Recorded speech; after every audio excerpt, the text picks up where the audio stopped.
Hello and welcome to episode number 7 of my bodybuilding journey series.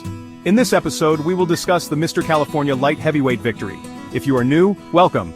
Also, if you are enjoying the content I'm bringing you, please like, subscribe, and share with others that you know would benefit from this content. Don't forget hitting the bell notification button to alert you when new episodes are available. The journey was nothing short of dramatic and epic. It all started in early winter 2005 when I decided to leave Atlanta and return to LA. After completing my associates at Long Beach City College, my initial move to Atlanta had been to attend Clark Atlanta University and play football. But things didn't work out as planned, no scholarships due to my immigration status, and after a frustrating few months, I left my living situation and drove back to LA. This is the full story. A couple of months before the tragic Hurricane Katrina struck Louisiana, Mississippi, Florida, and Alabama, I serendipitously met a fan who was also an alumni from Morehouse College School of Medicine that decided to offer me a place to live in their home. He said he believed in my potential as a human being and wanted to help me. I took him on the offer and left LA. After several months attempting to get on the CAU football team but to no avail, I became desperate for answers. One of the CAU football coaches told me since I was not a permanent resident and/or a citizen of the US, I did not qualify for any scholarships at the university. However, I was encouraged to try Morehouse College football team as well. I was told because they take lots of international students regularly, that they would know how to navigate around the situation, and I can possibly get a scholarship by walking on, especially once they get a glimpse of my football running back abilities. Come to find out, at Morehouse it was a no-go as well. I was frustrated, upset, and confused that I could not pursue my football dreams playing at a HBCU. Because of that, my anger and frustration got the worst of me. I became very curt with my fan who was allowing me to stay in his place, rent-free. I lost my cool when they decided to go in my room while I was at school. They explained while washing clothes they noticed my gym clothes smelled very strongly, so they went in my room and went through my laundry and washed my clothes. That did not sit well with me. I felt a little violated, so I raised my voice, which scared him, and consequently, I was asked to leave. I did not waste any time. I knew Georgia was not a state to be playing with, especially if you were born black and dealing with pending immigration status. I was out of there the same night.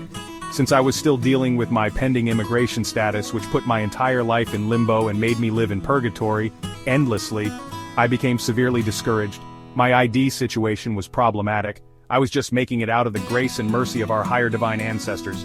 Driving across the country with nothing but a valid Long Beach City Junior College School ID was both luck and a miracle.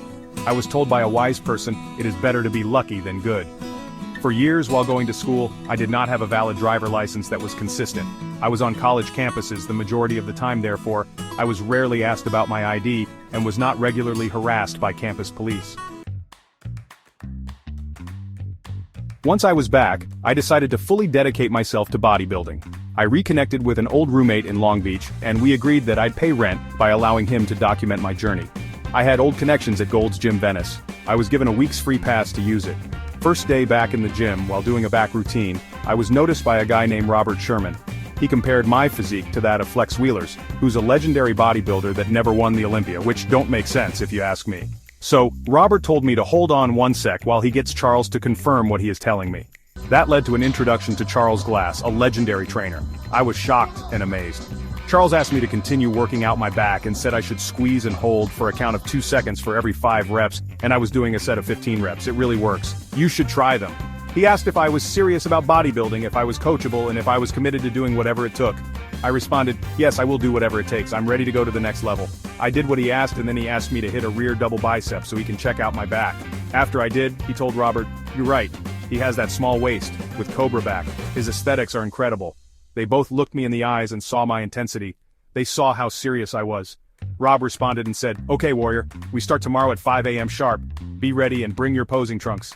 I said, don't worry, I will not let y'all down. I hurried up my workout and jetted out to the gym to get ready for the next day, to start fresh. As soon as I made the decision to go all in with bodybuilding, everything started to fall into place. I created a fan page and started reaching out to potential sponsors, both personal and corporate. The support came flooding in. Supplements, workout gear, money, even food. My old roommate agreed to be my media guy. The next morning when I showed up, Robert had 2 guys waiting for me. They would now be my new workout buddies and spotters. One of the workout partners kept making a lot of jealous remarks and had envious vibes towards me. Robert noticed it quickly and asked both of us to go up to the posing room to settle the tension with a pose down. I completely destroyed the other guy with every pose. Robert and my other workout partner, who we called KP, joked and mocked the guy who lost. Let's just say, the next day the guy never showed up and we never saw him in the gym again. But the key moment came when Charles Glass's schedule got complicated, and he had to take on a paying client for the Mr. California show. I felt a little betrayed but used that energy as motivation to win the competition for my team. We trained relentlessly, every aspect, from diet to workouts, was covered. I mean, we left no stones unturned. We created what Rob called lumps, bumps and humps, a densely muscular body. We went for the California State Championship, knowing it was the best opportunity to get a pro card. And even though Charles wasn't directly involved, I still felt like I had the right team, and we could make it happen. There were moments of doubt, especially when I thought about Charles training his new client, who happened to be exactly in the light heavyweight class. I feared he'd beat me, but those thoughts never took root. I stayed focused, and the more I trained, the more I felt it was my time.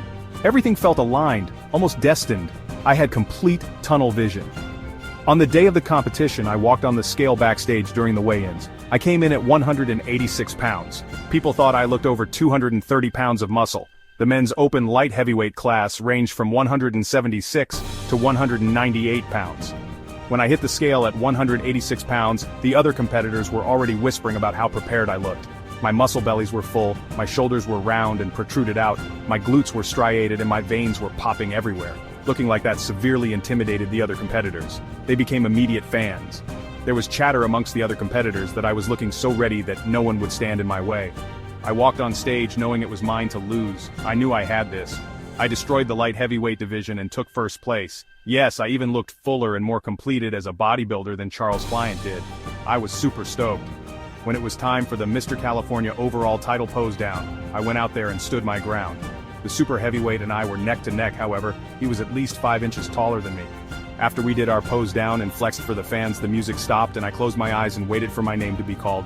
I just felt it was my time and I won the show. To my surprise, they called out the name Robert Hatch. I was so crushed and disappointed the audience started to boo at the judge's decision, but I knew it was final. I shook Robert's hand and congratulated him and proceeded to walk off the stage. My whole team was extremely excited and very proud of me. The 2006 Mr. California Championship was now in the history books. My name will forever be mentioned in the annuals as the light heavyweight winner. The controversial overall loss is for the fans to remember and argue over. I did my part. We had a star-studded audience with the likes of bodybuilding legends like Mike Christian, Lou Ferrigno, Sean Ray, and a slew of other major legendary bodybuilders. They were all screaming POM-J during my 60 seconds routine. All my Gold's gym mates were there pulling for me, and I appreciated all of their support. It truly made me feel special. Two moments really stand out. One was a confrontation with Tito Raymond, a professional bodybuilder, over a disagreement between my workout partner KP and Tito's girlfriend. I will never forget it. One morning I arrived at the gym at 4:45 a.m., the crack of dawn with no sign of sunlight in sight. I was approached from the back by this individual. When I turned around, I was already in fight mode because I felt my space was being encroached on. To my surprise, it was Tito Raymond. He spoke in a soft, non-threatening tone. "Hey, I heard your workout partner is speaking to my lady disrespectfully and I don't appreciate that." I said, "First of all, don't ever approach a black man from the back like that, especially in the darkness unless you're ready for that smoke." He apologized. I also told him to handle his business because I didn't feel it was my responsibility to tell another grown-ass man how to behave in the gym, especially when he's speaking to women that he finds attractive and or sexy. He knew what he was doing and didn't fear any consequences. Plus, why are you speaking to me about it anyway? He took my advice and approached my workout partner after we all got in the gym.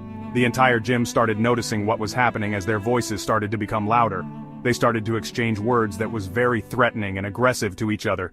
Tito got so irate he told KP to step outside. Majority of the people in the gym stopped everything they were doing and went outside, including Rob and I.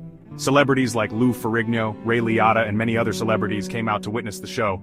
We told KP we were going to make sure no one jumps in. It was going to be just Tito and him. KP was affiliated with the Rolling 60s in LA, so he started banging on Tito. He was saying that, on the 60s, Tito would get the business. It almost escalated into a fistfight, but in the end, nothing physical happened. It was a tense moment, but we moved on quickly. The second key memory was during the final weeks leading up to Mr. California. I got married in Las Vegas 2 days before the competition, which worried my team. They feared I'd jeopardize my preparation, but I assured them I would stay disciplined. When I returned, I looked even better than before, proving to everyone, myself included, that I had the focus and dedication to make it work, no matter the obstacles. To To be able to pull off something of this magnitude was not only daring but risky. I truly believe it was the act of my ancestors acting in divine intervention. Everything worked out without major problems and/or delays to our plan. The universe, God, Allah, or whatever you consider truly divine was on my side. I was grateful for that. If you made it this far, you know you are more than part of the family now. Since we are fam, just go ahead and smash the like button if you haven't already, subscribe to the channel if you haven't already, and share with other family and friends so we can reach our goal of 1K before the new year.